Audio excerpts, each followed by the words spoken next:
game show's problem, but I don't know that for a fact. Let's see here, dashboard. Stream configuration quality, it says excellent, which usually means that I think I'm seeing an ad. Let's see if that is a real thing. Yep, I'm Yeah, seeing we're live that. now. There we go. My ad is for people to get jobs. Not a terrible thing. Mine is, I think it's a Taco Bell ad. It's like, what would you do for a taco thing? Yep, and there's the email. That means we are officially, for realsies, live and direct. So with my welcoming spiel for this wonderful viewing listening party, half retro, half brand new. 1/3 brand new. 1/3, yes. Well, technically 2/7. Live before I start in with my welcoming spiel for this wonderful viewing listening party, half retro, half brand new. 1/3 brand new. 1/3, yes. Well, technically 2/7. All right. If you want to get 2/7 technical about brand it. new stuff. I don't think that's good PR though. It's probably not. If you don't want to get specific, you can say part old, part new. There you go. All right. The classic PR's trick of be less specific. There you go. Well, welcome one and all to another Sentinels Live. This week, we're doing something a little different than I think we've ever really done in the past, but it's a mishmash of stuff. As part of the Kickstarter, as the final squish goal that we came up with, which was a pre-funding goal that we came up with, you guys voted on what you wanted to be the final squish goal, and you picked 3 things. Two of which are things I can't remember off the top of my head, and the third of which was retro listening parties. The Shattered Timelines and Wrath of the Cosmos listening parties were really successful. People really had a good time with them, and so you guys wanted us to go back into the vault and check out the music from the original game, the music from Rook City and from Relics, all of the other stuff. So, oh man, thank you. Yep, there's a typo. Wah, wah.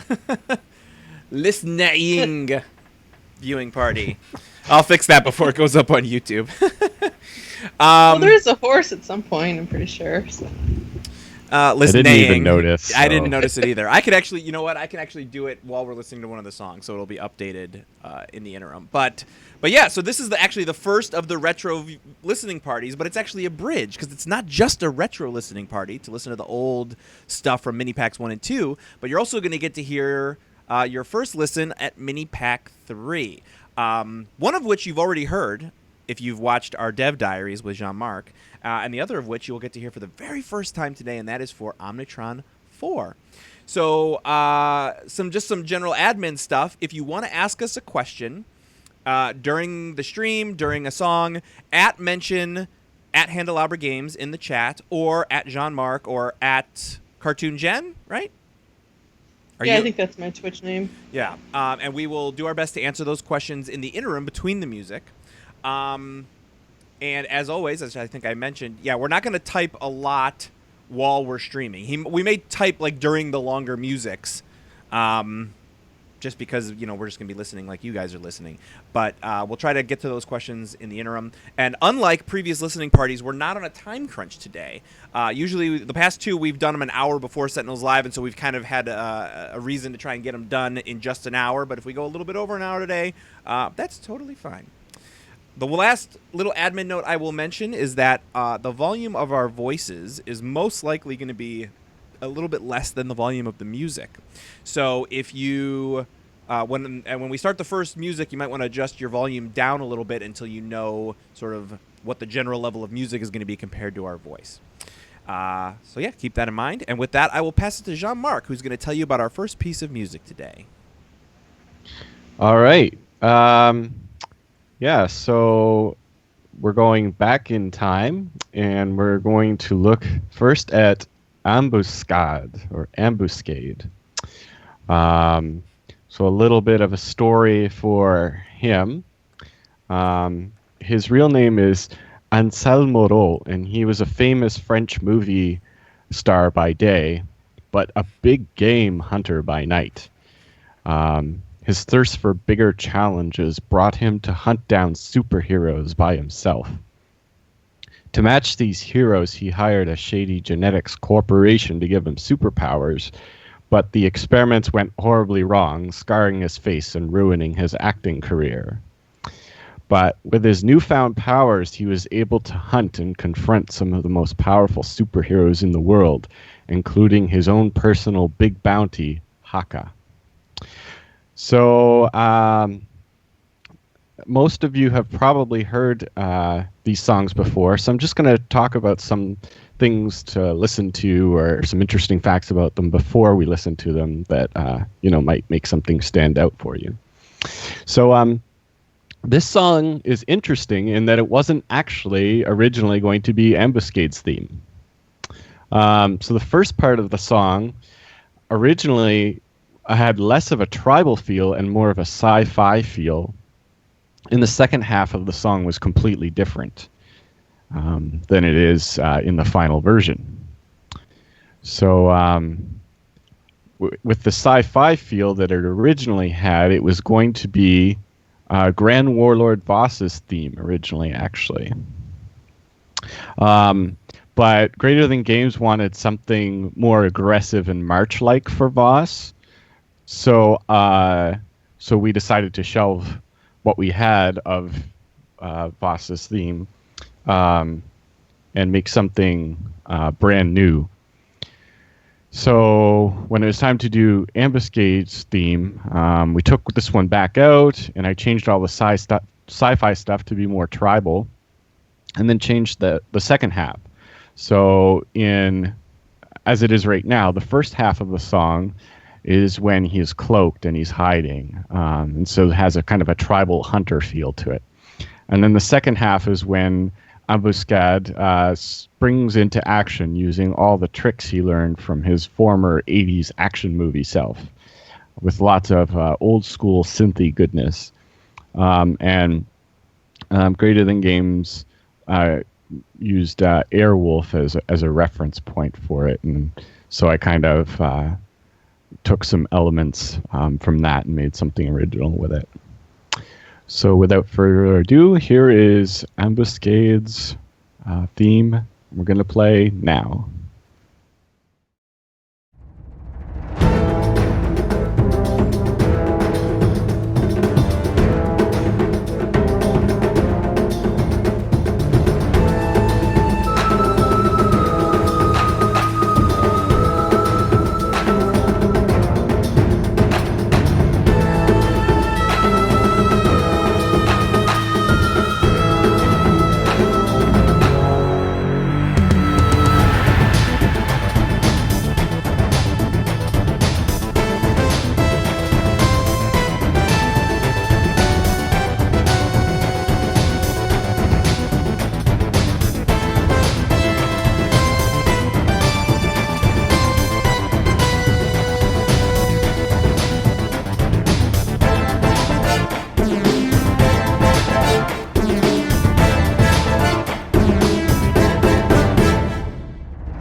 All right, that was Ambuscade. I definitely love the Airwolf reference, and I can totally hear it. Yeah, I wasn't familiar with it actually, but I thought it was pretty neat. Sort of the kind of jumping around arpeggiated synthy bass thing, and I was like, that was sort of my basis for what I was going to do with it. So very, very cool. Cool. All right, so actually, we didn't mention up front exactly how we're going to do this, I don't think, but we're going to do Mini Pack 1, Mini Pack 2, Mini Pack 3 in that order. So I think you guys can guess what's next. Why don't you tell us about Silver Gulch, Jean-Marc? All right. So Silver Gulch used to be a good town before the Hayes brothers rode in and drove out all the townsfolk. Now it's just the sounds of breaking glass, hooting, and gunfire. It's also the exit point of a giant time portal from which are emerging all sorts of strange people who already seem to be in a conflict of their own. But it doesn't matter who they are, the Hayes brothers aren't going to let them take over their town. So while I was composing this song, my son Judah was actually born. So I had to wrap it up really quickly because I had to take a few weeks off to basically be a parent. And so in the original release of the game, I copied the first half of the song and repeated it verbatim before going into the second half.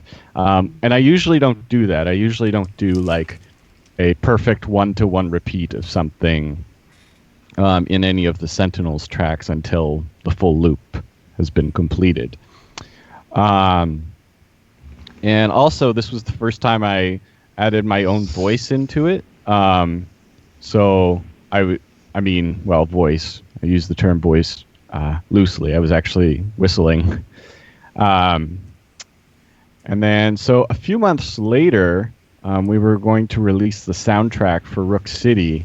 I really wanted to go back and kind of make some improvements to that second loop because I didn't want it to be exactly the same. And I contacted Joe Zija. He's a guy I met online like over 10 years ago on Overclocked Remix. And he had done some impressive country western stuff before. So I remembered that like from over 10 years and asked him if he was interested in making a contribution. He recorded himself playing the guitar and the slide guitars and the trumpets and added a few voice samples. And then I mixed the second half a bit differently. So like adjusted the levels so that certain things stood out and certain things were quieter just to kind of give it a bit more dynamicness that way. And also added more sound effects like shattering glass and gunshots and stuff like that. And so that ended up kind of making the second go over sound different than the first time. And I was really happy with the way it turned out. And I think more people have mentioned it than any other track so far in terms of like, one that they really got into. So yeah, without further ado, here is Silver Gulch.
Yes, so that was Silver Gulch, which, a lot of people were sort of commenting about it, that it was really catchy and that it's definitely one of those ones that sort of sticks in your head and you sort of hum it to yourself. When we went to, I want to say, was it PAX Prime? I want to say that we were playing it on the floor and I caught Christopher humming it, which was awesome because, that's just, when the creator is enjoying it to the point that he's humming along with it, like that's good stuff right there. So I also wanted to mention, Jean-Marc was talking about how Joe worked with us to do the guitars and some of the the yeehaws and stuff like that. And working with Joe was a delight. He was really easy to work with and a great guy. And so as a result, we're actually going to be working with him again for something that's coming up. What exactly that is, we will leave to your imagination. But just know that you'll know fairly soon what's going on with that. And I think I'll leave it at that. But since this was an environment, let's hear from Jen a little bit about what it was like to realize this environment in our process. Obviously, in the past, we've talked a bit, in Dev Diary 3, I want to say it was, about exactly how she makes environments. But why don't you tell us a little bit about Silver Gulch in particular? Well, Silver Gulch in particular was an interesting one because it's a western town, and I think, a lot, like, most people probably have an idea already, like, of what a western town's gonna look like. So it was one thing that I had to think about was how do I make sure that it's very like specific for Sentinels and customize it for Sentinels. And so one thing that I did is going through the card art, and I tried to set up some of the really iconic things from the cards. So like you'll probably see in there's like the explosives wagon and the deck back sort of setup, and then so another thing that I was thinking about watching it again was the portal that shows up in the desert. The one that's in the game now is not the original one it was not in the original round of Silver Gulch images. It actually got updated when we were building the trailer for Shattered Timelines. Ah, yes. And so it was kind of neat, like, because it done this this is one of our earlier environments, and then like a year later, like going back and enhancing some things. But yeah, this is also one of our environments where you could actually walk around in. It's actually like a little town, and yeah, it was neat. Yeah, there's not a whole lot more that I was gonna say about it. Yeah, sure. So we can talk a bit about how for the Shattered Timelines trailer, that was when we went back into Silver Gulch. As you guys, if you've seen the Shattered Timelines trailer, you've seen that literally, Chrono Ranger walks around his town and. Before he's the Chrono Ranger, and he sees the portal explode, and we knew we wanted to animate that, so we went looking for what could we do to make a really cool time portal, and we found basically like a sci-fi pack in the Unity Asset Store that would allow us to tweak it to be what we wanted. And as Jen said, like we played with it, we found something that really worked and was really cool. We actually played with a couple of other things. There was sort of like a wormhole-y kind of effect that we tried to play with for a while, and some other stuff. And when we finally settled on this time portal, that actually sort of became our canonical time portal, or canonical portal, I guess you could say. And then we reused it again. I think we used it in the block, right? And then we used it in the trailer, and then we went back and added it into Silver Gulch. Yep, yeah, because it worked really well for in Silver Gulch. Cool. All right, so that's a little bit of insight into the environment, but there's one more piece of music from Silver Gulch. What is that, Jean-Marc? Yeah, so the Silver Gulch deck mechanically has a special ending scenario in which the portal closes up and the heroes get lost in the past. So we have a special ending image for this, so I kind of quickly put together a special ending theme for this particular situation. I basically took some portal sounds. They're kind of going around the stereo landscape, kind of left to right and stuff like that, and added some very like sparse, loose slide guitar riffs to still keep that Western feel. Like I didn't want it to just be portal sounds, and then I actually like reversed some guitars to give it kind of an interesting pad sound, while still kind of not getting into anything too synthy. And it's supposed to sound kind of desolate, but not like this is the end of the world kind of way, just as in a uh-oh, what do we do now kind of way. So this is Lost in the Past, and we're going to play it now.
All right, so that wraps up Mini Pack 1, which was the very first piece of additional content we made for the game. We had made the core game, and that was out for probably about 3 months on tablet and like a month and a half on Steam before we released. It was between core game and Mini Pack 1. Also part of Mini Pack 1, obviously, was we launched the Season Pass 1 so that people could just go ahead and pre-buy everything up through what we're going to be previewing today, which is Mini Pack 3, which will mark the end of Season 1, and that's awesome. And as I'm sure you all know, we'll be moving right on into Season 2, which was recently Kickstarted. So after Mini Pack 1, we did Rook City and Infernal Relics, both of which will be getting listening parties in the future. We haven't scheduled them yet. But, you know, that was part of the Squish goal, was that you guys wanted to hear listening parties for each of those. So we'll do a separate Rook City one and then a separate Infernal Relics one sometime possibly over the summer, but maybe peeking into the fall, depending on what our schedules look like. But then after Infernal Relics came Mini Pack 2, which has one of the more popular heroes in the game, one of the least popular villains in the game, and one of my favorite environments. So why don't we start with Misinformation and tell us what that's all about, Jean-Marc. All right, yeah, so Misinformation, a little bit about her. So Amelia Twain had been a loyal assistant at the Freedom 5 headquarters for 3 years. She managed the superheroes as if they were her own family, always alerting them of trouble before it started. But then she had a strange vision during a meeting, a vision in which she was in dire trouble and the heroes didn't save her. They left her for dead. She woke up from the vision, and she didn't know the significance, but she didn't seem to care. From now on, she was the enemy of the Freedom 5. But rather than reveal the change in her, she would misdirect and misinform the heroes, sending them into needlessly dangerous situations in an attempt to ruin them, the way she felt they had ruined her. So to reflect this in the music, there are two sides to this song, the facade side and the true self side. So in the facade side, she is acting, you know, just like everything is a run-of-the-mill, ordinary day for a secretary, you know, sending emails, filing papers, taking phone calls, and so on. And I even used an old modem sound, dial-up modem sound in there that I don't know if everyone playing the game would recognize it or not, but that's what that is, right before it switches. And then the heroes leave, and she is gleefully observing the heroes off on dangerous missions, sabotaging their equipment, so you can kind of hear her like unscrewing stuff, and it's all falling apart, and generally just making things way more difficult for the Freedom 5. And then they come back, so she just clears her throat and goes back to the way she was before. So this is the track that definitely has the most live recording in it. So not virtual instruments. If you listen to it, you can hear me typing to the rhythm of the music on a keyboard. I used a really loud keyboard to make sure it, came through clearly. I'm using a stapler. I'm clicking mouse. I'm using the printer, ruffling papers, just kind of anything I could think of that made it sound like I was just doing a whole bunch of things at the desk. And my wife was involved with this one. She was helping me set up the mics and get the best recording. She sips on like a cup of coffee and is like letting out a sigh of satisfaction about it and clearing her throat and stuff like that.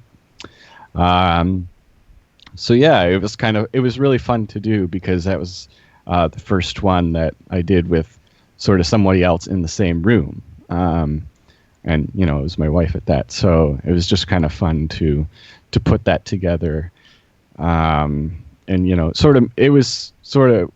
I definitely kind of had it be one of the more kind of comical pieces as opposed to, the more sinister, more serious pieces of most of the previous villains to that point. So this is Misinformation.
Yes, Misinformation. That theme, somebody actually in the chat, Seraph Blade says that he or she uses it as their alarm clock in the morning, which as I read that, I was like, that is an amazing idea. I think I may have to do that. This is actually my kids' favorite theme so far in the entire game. They really love how it bounces back and forth between being sort of like prim and proper and then like crazy off the wall, which is a lot of fun. So cool. All right. So that was Misinformation. Yeah, and that was sort of the first time in the game that I took one theme and kind of made it different. Later on I did that with the Legacy, but just kind of like making kind of that double-sided theme for that. Yeah, and the guitar is, like somebody else mentioned, that the guitar, like the electric guitar, like da-da-dun, da-da-dun, da-da-dun, like that is really, really cool. I like that a lot. Like I would love to hear this as like an actual metal song at some point. Like that would be a really fun, or I guess that'd be probably more like hard rock as opposed to metal, but the guitar is really cool. Yeah, you would want like a chamber orchestra on one side and a rock band on the other side or something. Yeah, totally. Like back when Metallica did that album where they played with like the Philharmonic or whatever. Good times. All right, so moving on with Mini-Pack 2, we have the environment. Yeah, so the environment in Mini-Pack 2 was the final Wasteland. So in the very distant future, the world is overrun by cryptids. There are only a small handful of humans and/or robots left. The rest of them have been destroyed by bizarre and presumed mythical creatures. Now the monsters are too numerous and powerful to be subdued. The only refuge is Khan's bunker, visited by the poor soul that accidentally was dropped from a portal that opened up in the distant past. So for this one, I wanted to focus on both sort of the sort of emptiness of it, sort of the desolation, the leftovers of what once was a world, but sort of have that just juxtaposed with some action sequences, and that's when the creatures would be popping up and attacking and stuff like that. So I kind of alternated between open atmosphere and sort of heavy drums and stuff like that. I decided the action would be mostly focused on drums to kind of give it a bit more of a raw feel. So I already had kind of all this in mind when I talked to Greater Than Games about it. They referred me to the Mad Max soundtrack. I hadn't seen the movie or heard it or anything yet, but when I listened to it, it was pretty much exactly the kind of thing that I had in mind. So I guess the composer for that and I sort of had similar musical ideas for this kind of environment. And that actually usually doesn't happen when I'm given a reference for something. Usually I'm given a reference, I listen to it, and might take one thing from it, but do something else. But in this case, I thought it was pretty spot on for the kind of thing I was going for. So, and then in the middle of this piece, I put in a musical reference to Khan's bunker. So there's this somewhat robotic female kind of singing voice that you can hear, and you'll see it on screen at that time. And while working on this piece, I got a really bad stomach ache, and I remember trying to finish up the last few minutes of this piece, but I wasn't able to focus on it, and my stomach hurt so much. So I went to the hospital, and it turns out that my appendix had ruptured. So they did an emergency operation on me, and I spent a few weeks recovering after that.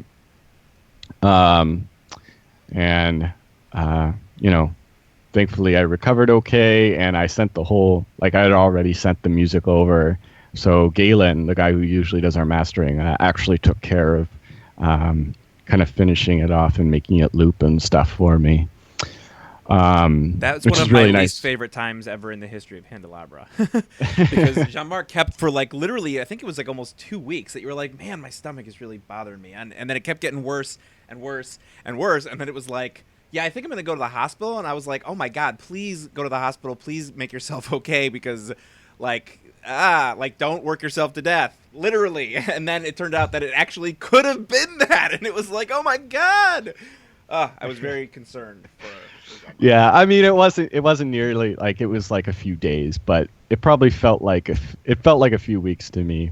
But I had stomach aches before, so I just thought oh, this is just something and it'll go away. And then I went to the doctor, and he was like, oh, you might just have acid reflux or something the first time. But then when I went back again after getting some test results, he's like, yeah, you should go to the hospital right now. Yes, I remember that. I remember getting those texts in the hip chat where you were like, so yeah, I'm at the doctor, and he thinks I should go to the hospital now. And we were like, okay. Please do that. And then I was there for a week. But yeah, so anyway, but yeah, the music was done, so that was good. And I just basically took 3 weeks off after that. So yeah, when you're listening to this and you're hearing the monsters attack and it doesn't feel good, you can think of having your appendix burst. The monster in this case is appendicitis. Yeah. The little demon inside us all. Okay. Here we go. Yeah.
All right, we are back. So, did you guys hear it? Did you hear it? If you didn't hear it, I'm going to say it now, and then I'll let Jean-Marc explain it. When it goes from like the opening bit to like the real quiet bit at the end, and it goes da-da-da-da-da-da. Somebody actually already said it in the chat.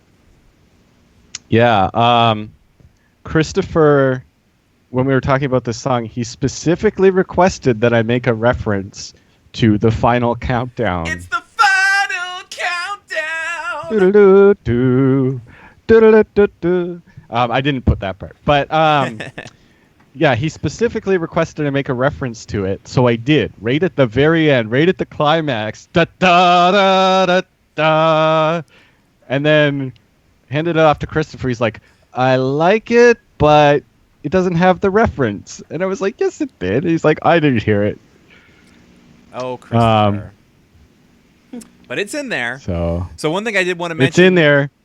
I wanted to comment on something that was happening in the chat about someone. Spreewell Fuchs says it must be crazy for Christopher and Adam to have all this new music that is suddenly a part of their world, and we've definitely had conversations with them about that because, you know, as we've said many, many, many times, you know, our goal is not to try and make Sentinels ours; it's to make Sentinels, which is theirs, even cooler. You know, that's what we do, and part of the process of that is obviously going back and forth with them about the music, you know, to make sure that it's fitting with their feelings and their thoughts. You know, they give Jean-Marc notes up front. We do a couple of revisions. I will say this, 9 times out of 10, actually probably more like 19 times out of 20, he sends them his first thought, and they go, yep, perfect, which is great. It's only been a few isolated times where they're like, that's interesting, but it's not what we're thinking of for this character. And I think only 2 times that I can think of did we completely scrap it or you know, put it, back burner it and try something completely different. I know obviously the first Grand Warlord Voss was one of those. And I feel like there was one other that they were like, yeah, that's an interesting piece of music, but it's just not right for this. But most of the time it's pretty close or dead on, which is pretty interesting. And I know that, like I said, they really do like, they really enjoy the idea that these things are starting to come to life. And I know in particular, Adam loves the opportunity to go back and revisit these characters and do new artwork for them. Because, you know, as they've said a bunch of times, they would do comics for this if they could make money doing it, and they can't. So every opportunity they have to do more with it, they're very excited about. So, all right, so that was an environment. So let's hear from Jennifer about what making the Final Wasteland was like.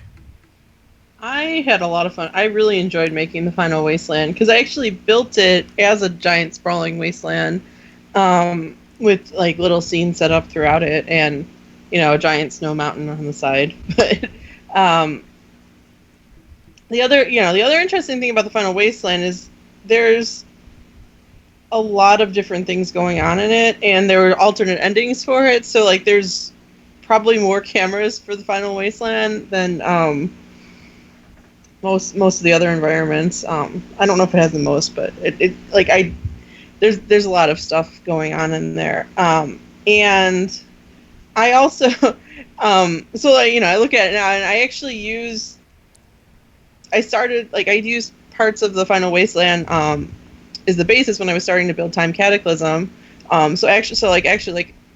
mean, we're not talking about Time Cataclysm today, but like, I know, like, there's like the surprise shopping trip scene, and that's actually inside of a building, like in the Final Wasteland, looking out into like the barren wasteland, and then with other things added into it. But another thing about this, like, we have the giant worm, which I didn't build the worm, but you know, we bought that, and then I put toon shading on it, and like, you know, setting that up, like, and it's this giant animated worm, and setting that up in the environment. It was some neat things.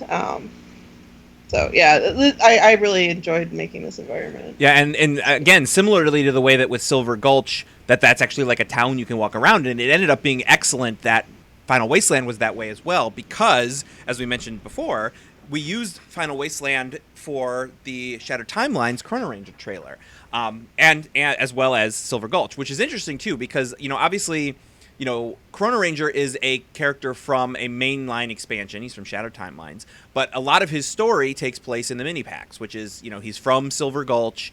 He ends up at the final Wasteland. Khan is the one who brings him, goes back in the past to get him and make him the Chrono Ranger.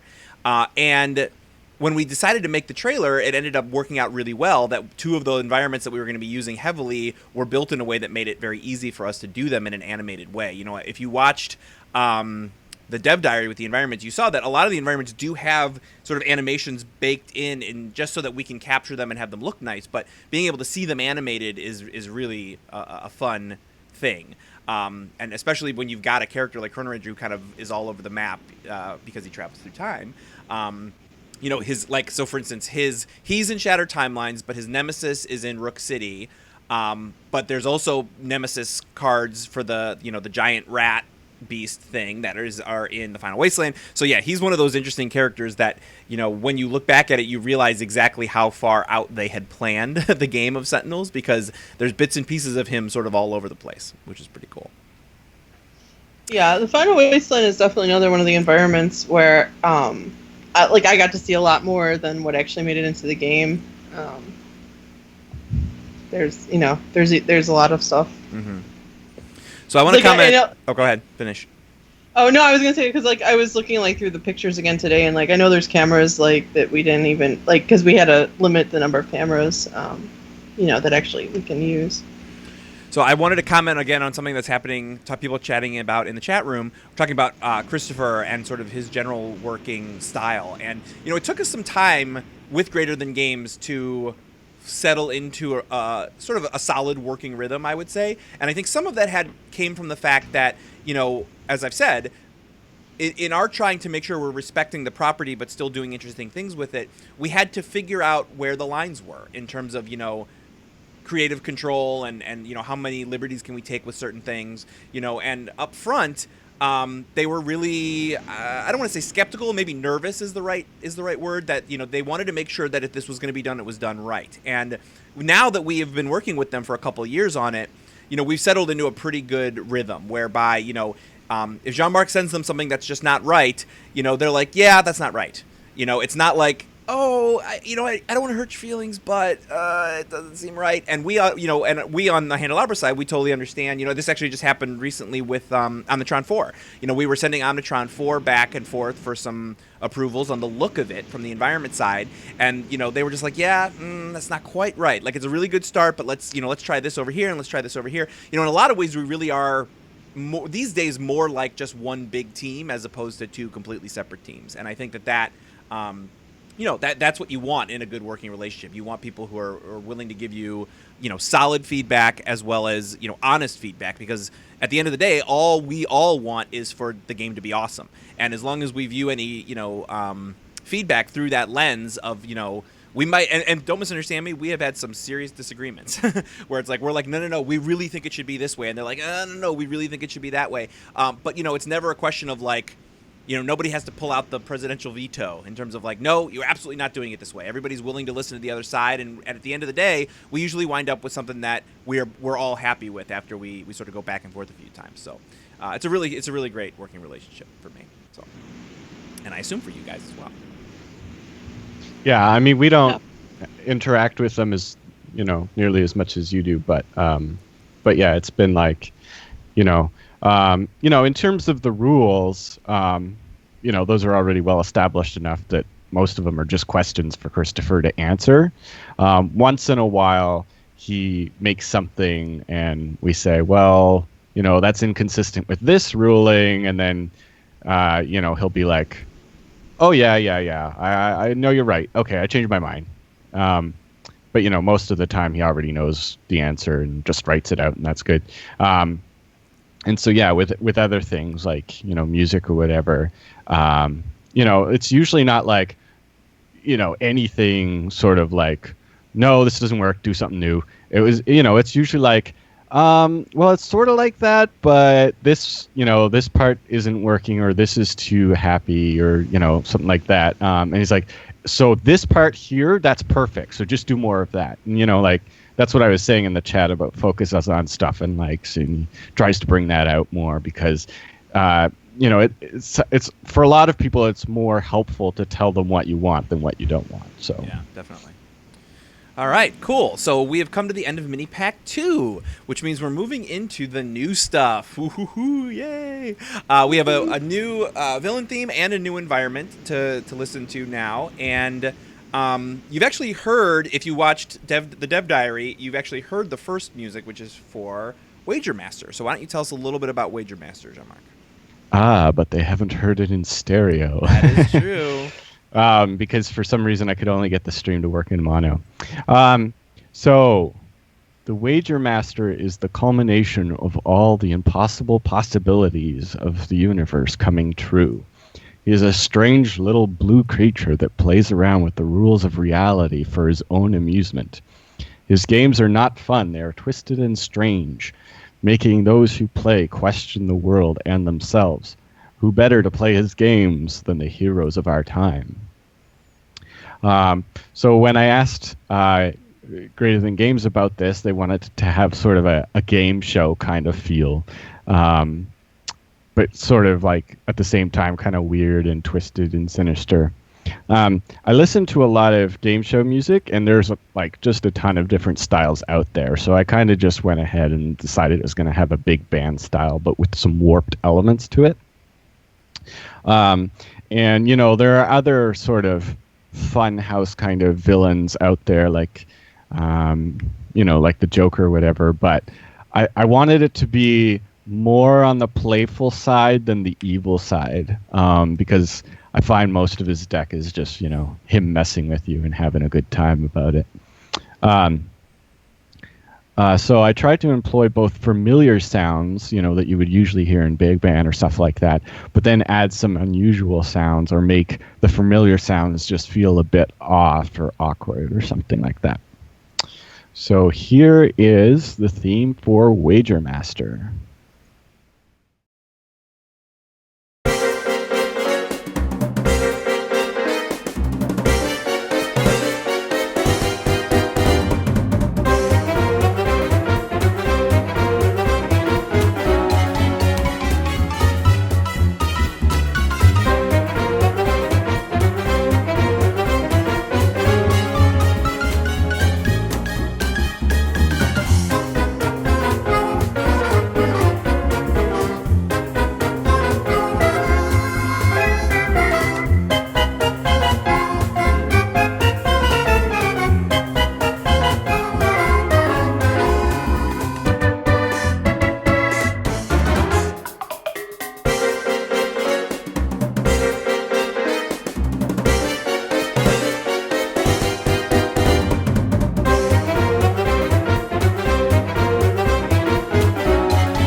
All right, so yeah, that was Wager Master, and I think somebody else might have snuck in there for a little bit.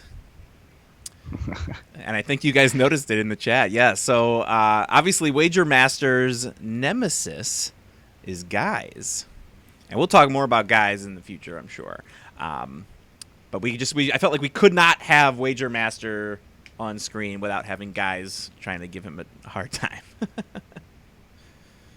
Oh, good stuff, good stuff.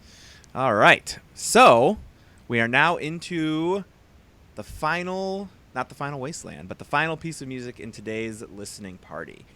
And this is someone that you've met before, but maybe in different ways.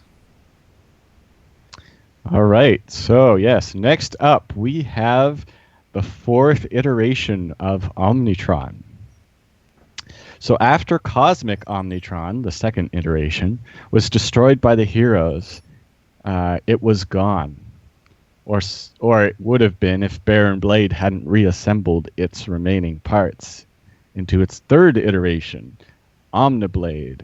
But after the fall of the Vengeful Five, Omnitron went into hiding and has created its own factory to produce droids and drones and build itself back up. One day it will be greater than before, but for now, it's time to create. So for this one, I wanted it to make it feel familiar to anyone who's heard the original Omnitron victory themes, including the cosmic variant. But also, I wanted it to sound sort of new, like things have, changed and stuff like that. Like it has evolved into something different over time. So, excuse me. So it's a little less aggressive than his villain theme, but it's more busy with functions and percussion and just all these things going on, because now you're actually inside of it as opposed to observing it. So I took the original Omnitron theme and sort of spaced it out. So each phrase has a little bit more time between it for the next phrase.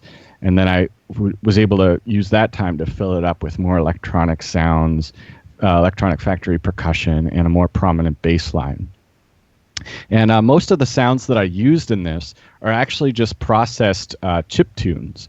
So there are some like NES sounds in there, Commodore 64, PC speakers, but I applied effects to them to make them sound more advanced than they were able to, at the time that those were, those were part of the systems. So this allowed me to kind of create a soundscape that still sounded digital, but had a more sort of evolved sound to it. So without further ado, here is Omnitron 4.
All right, we are back.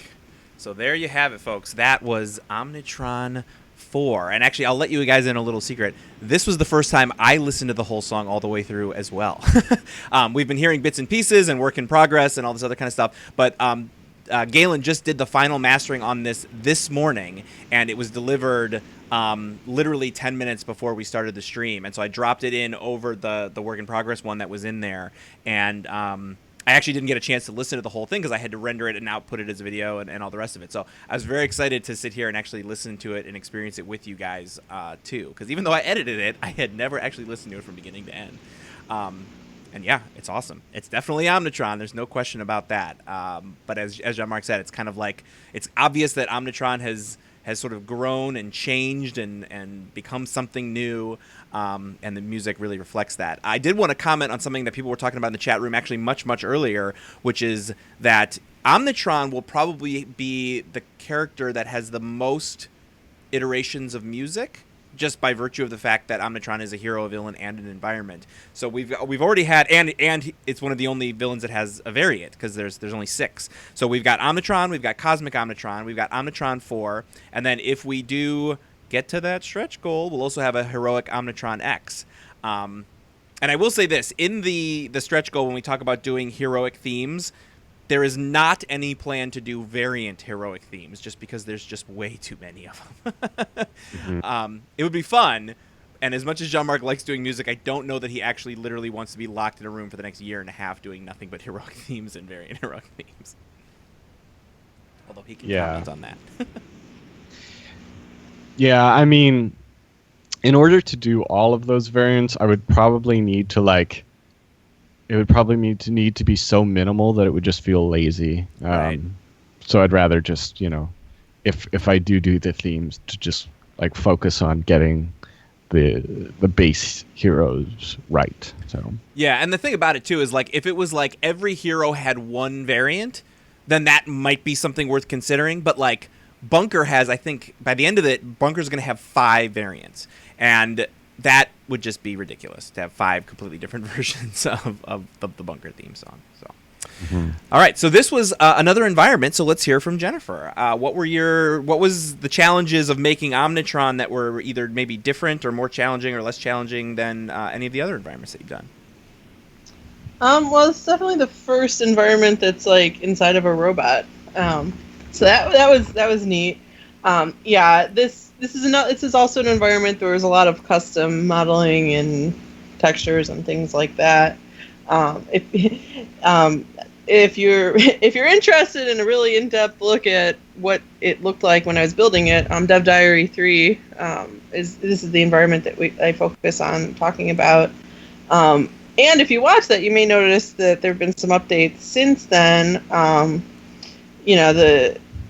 The line, I updated the, Omnitron's lines. They got, some of them have a glow to them now, and I added the giant dome room, which is, I don't know. I was thinking of it as inside Omnitron's brain, but yeah, when they were giving us that feedback, I was like, oh yeah, that totally makes sense that you would want something that's inside that big head that's on top of the robot factory that you see from the outside. Yeah, that's how I. Yeah, no, that makes sense. That was what I was thinking also. So yeah, it was a neat environment, and then and then I got to play with the little Omnitron drones, and all the because a lot of the environments have creatures of some sort, but in this environment the creatures were little Omnitron robot things. So indeed. All right, so anybody, if you have any questions in the chat, we are done with the music. That is everything. So, and normally at the end of a listening party, we're actually rushing to get into the actual Sentinels live stream, but we're not doing that today. So we have a few minutes to answer questions if anybody wants to throw. They've obviously been coming in through the whole stream, but if anyone has a few last-minute questions, we'll have some time for that. Minipack 3 is rapidly approaching its sort of completion. This one actually took, I think I mentioned it on the Tuesday stream this week, our initial original estimate was that we wanted to have Minipack 3 out before the Kickstarter. Then we said, oh, well, let's at least announce its date before the Kickstarter so that we can launch it during the Kickstarter. And then it was like, well, let's see if we can launch it by the end of the Kickstarter.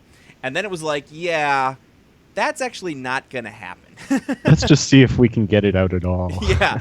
And it's not that we didn't know that Guise and Wager Master were the most complicated decks in the game. I just think that it was almost impossible to really understand exactly how challenging they were going to be, you know, because it's one thing to say, oh yeah, this villain has a card that reverses the play order of the game phases for heroes. And just think, okay, well, you just put them in reverse. Well, it's funny. It doesn't really work that way. And so there was that, and then obviously Guise has cards where he gets to steal stuff from literally any other hero in the game, and so yeah, it was obviously far more complex than we thought. But I will say that our next mini pack, which is the Season Pass preview pack, we are foreseeing that to be much more straightforward in terms of both time and effort. We haven't even launched mini pack 3 yet, so it's bit premature to talk about when we're going to launch the the preview pack, but just know that we're actually going to be breaking ground on that preview pack probably within the next couple of weeks for a summer release is the goal. So Spreewald Fuchs asks, can we get a Mr. Chomps theme? That's a good question. Let's think about that. Let's stick a pin in that, and we'll see what we think. If Greater Than Games made Mr. Chomps his own hero, then he might get a theme, or his own villain. Yeah, well, and that actually follows on what people were saying before, which is what actually prompted me to mention that we wouldn't be doing variant heroes, which is that Omnitron U obviously would be a really interesting hero theme to do, because it would probably be, all right, let's make a hero theme for Unity, and then let's take the hero theme for Omnitron X and let's mash them up, because that's pretty much what Omnitron U is sort of Unity's taking bits and pieces of Omnitron and bits and pieces of bots and rebuilding Omnitron into something new. Yeah, and I know from Time Cataclysm that I really enjoy doing that too. Yeah, so that could be that might be the exception to the no variant heroes rule potentially in the future. Third Anguis asks, what Season 2 environment and what villain themes are you looking most forward to composing? There's actually only one solo villain left, and that's Choke Point. So, looking forward to making her theme. For the rest of them, because they're villain teams, we're going to do something different with those. Yeah, we're not going to spoil exactly what that's going to be yet, but yeah, we haven't even settled on exactly what it is, but it'll be different than what we've had so far.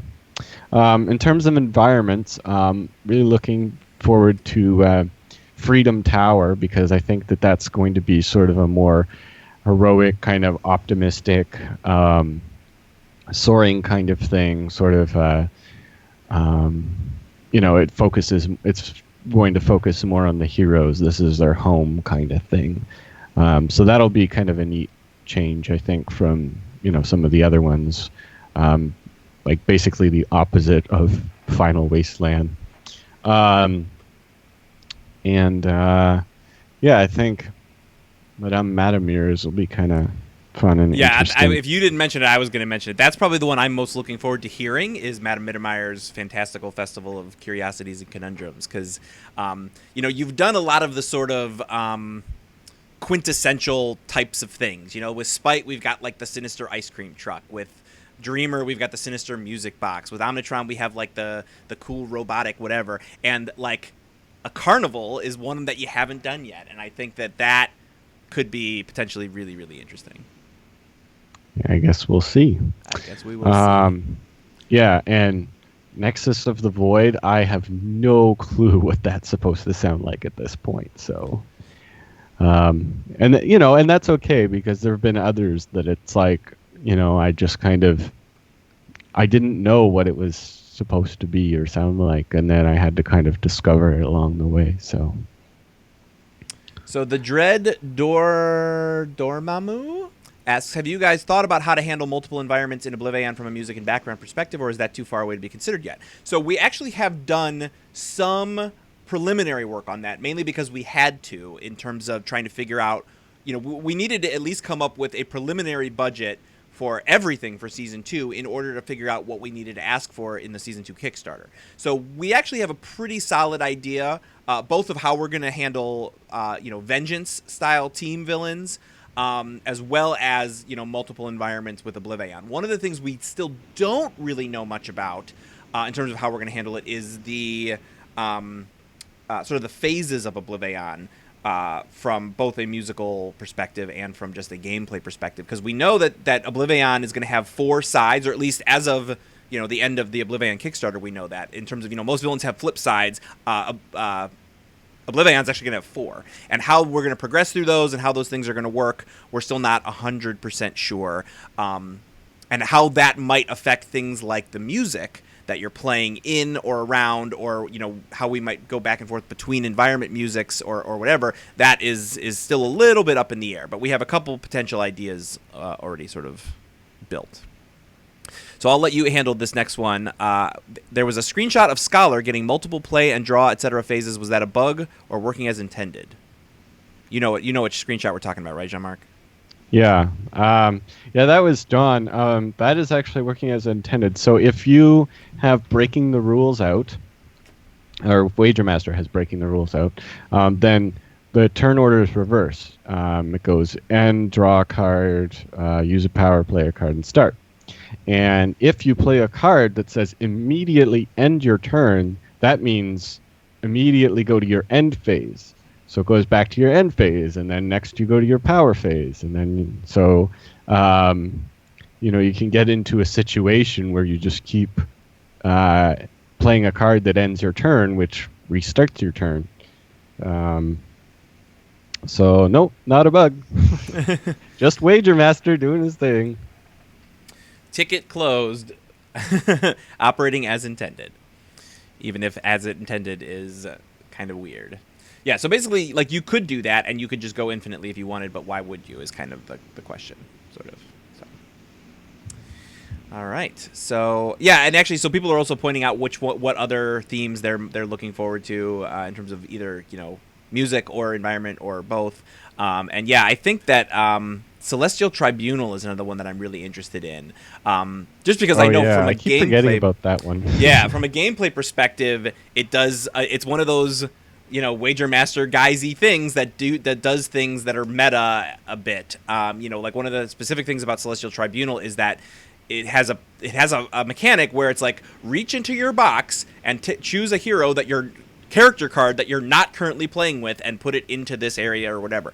And so we have plans for how we're going to handle that in terms of having it feel like it does on the tabletop, which is that you can't grab a character card if you don't have it. So if you don't have all of the heroes or villains because you didn't buy certain expansions, you won't be able to use those.